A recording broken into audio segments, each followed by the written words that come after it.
যে আমি যেতিয়া এই ধৰণৰ অভ্যাসবিলাক কৰোঁ, যেনেকৈ এক্সিছ বাৰ্ছ কৰোঁ বা ৰেইকি কৰোঁ বা EFT কৰোঁ, এই প্ৰক্ৰিয়াবিলাক যেতিয়া ব্যৱহাৰ কৰোঁ, আমাৰ ইমান এফেক্টিভ ৰিজাল্ট জল্দি কিয় নাহে, সোনকালে কিয় নাহে, এই ধৰণৰ প্ৰশ্ন আছিলে। আৰু কি আমি মিষ্টেক কৰোঁ, সেই বিষয়টো আমাৰ এটা প্ৰশ্ন আছিলে।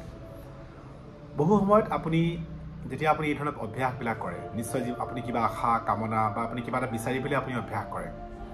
এই কিবা এটা আপুনি বিচাৰে, এই যে কামনা কৰে, এইটো এটা আপোনাৰ জীৱনৰ এটা বিষয়।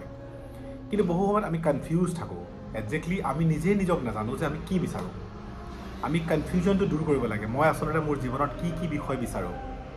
আৰু যেতিয়া আপুনি হিলিং কৰে, বিশেষকৈ এক্সিছ বাৰ্ছ হিলিং কৰে, তো আপোনাৰ যি পিউৰিফিকেশ্যন ষ্টাৰ্ট হয়, আপোনাৰ পৰা নিগেটিভবিলাক নাইকিয়া হয় আৰু আপুনি পজিটিভবিলাক ৱেলকাম কৰিব পাৰে, আবাহন কৰিব পাৰে। ঠিক সেইধৰণে ৰেইকি এক অফুৰন্ত শক্তি আছে, এক ঈশ্বৰীয় শক্তি আছে, যি আপোনাৰ ভিতৰৰ যি নিগেটিভ তাক আঁতৰাই দিয়ে, ক্ৰমাৎ আঁতৰাই দিয়ে এই অভ্যাসে, আৰু আপোনাৰ ভিতৰলৈ এটা পজিটিভ এনাৰ্জি লৈ আনে, আপোনাক এটা শক্তি প্ৰদান কৰে। EFT যিটো টেকনিক হয়, এইটো আপোনাক এনেকুৱা পইণ্টছত হিলিং কৰা যায়, টেপিং কৰা যায়, যি পইণ্টছত টেপিং কৰাৰ কাৰণে আপোনাৰ নিৰ্দিষ্ট সেই বিষয়কেইটাত আপোনাৰ জীৱনৰ উন্নতি সাধন কৰে। সাধাৰণতে ৰেইকি হিলিং কৰা মানুহজনৰ 100%ই কিছুমান দিশত ফল লাভ কৰে। ঠিক তেনেকৈ এক্সিছ বাৰ্ছত লাভ কৰে, ঠিক সেইধৰণে EFT হিলিঙত লাভ কৰে। কিন্তু আল্টিমেটলি চিমিলাৰ বেনিফিটেই মানুহজনে লাভ কৰে। আপুনি আধ্যাত্মিকভাৱে হওক বা বৌদ্ধিকভাৱে হওক, শাৰীৰিক মানসিকভাৱে হওক, আপুনি যদি উন্নতি শিখৰলৈ আপুনি যাব বিচাৰিছে, তেতিয়াহ'লে আপুনি যিকোনো এটা অভ্যাস আপুনি কৰিব লাগিব।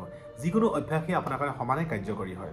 আপুনি ৰেইকি অভ্যাস কৰিলেও আপোনাৰ সমান বেনিফিট পাব, EFT কৰিলেও সমান বেনিফিট পাব, বা এক্সিছ বাৰ্ছ কৰিলেও আপুনি চিমিলাৰ বেনিফিট পাব।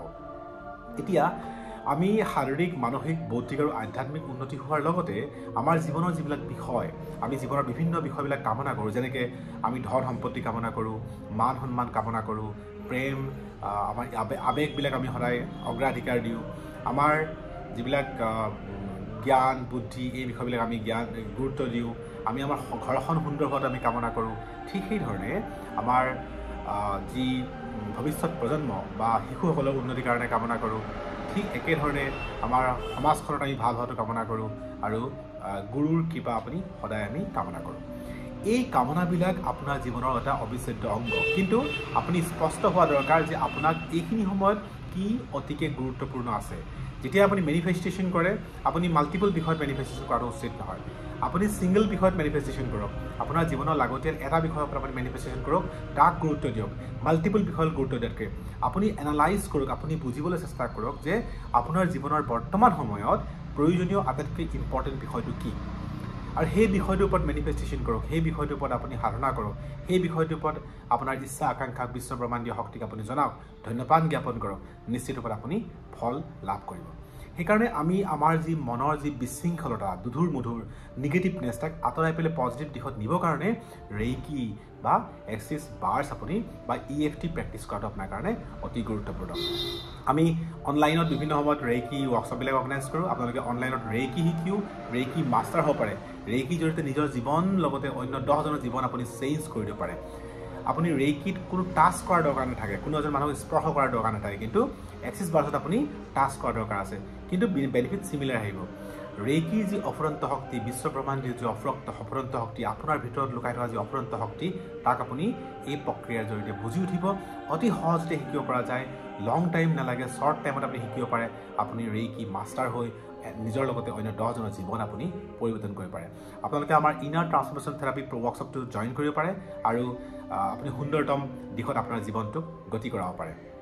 বন্ধুসকল, এই যে আমি আমাৰ যি নিগেটিভনেছটো আঁতৰাবৰ কাৰণে, আমি আমাৰ মনৰ দুখবিলাক আঁতৰাবৰ কাৰণে, সমস্যাবিলাক আঁতৰাবৰ কাৰণে আপুনি অভ্যাস কৰিব লাগিব, আৰু অভ্যাস কৰিব লাগিব যে আপোনাৰ দুখবিলাক কেনেকৈ আপুনি আঁতৰাব, আপোনাৰ যিবিলাক অতীত, সেই অতীতবিলাক কেনেকৈ আপুনি আঁতৰাব। আৰু সেই প্ৰক্ৰিয়াটো হৈছে এই প্ৰক্ৰিয়াটো। আপোনাৰ জীৱনত যিবিলাক ঘটনা ঘটি গ'ল বা আপোনাৰ জীৱনত যিবিলাক ঘটনা ঘটিব লগা আছে, এই দুটা বস্তুক আপুনি নাজানে। যিটো ঘটনা ঘটি গ'ল, এইটোক আপুনি চেঞ্জ কৰিব নোৱাৰে, তাক আপুনি একো কৰিব নোৱাৰে, কিন্তু মানুহৰ মাজত এটা চাপ এৰি থৈ যায়।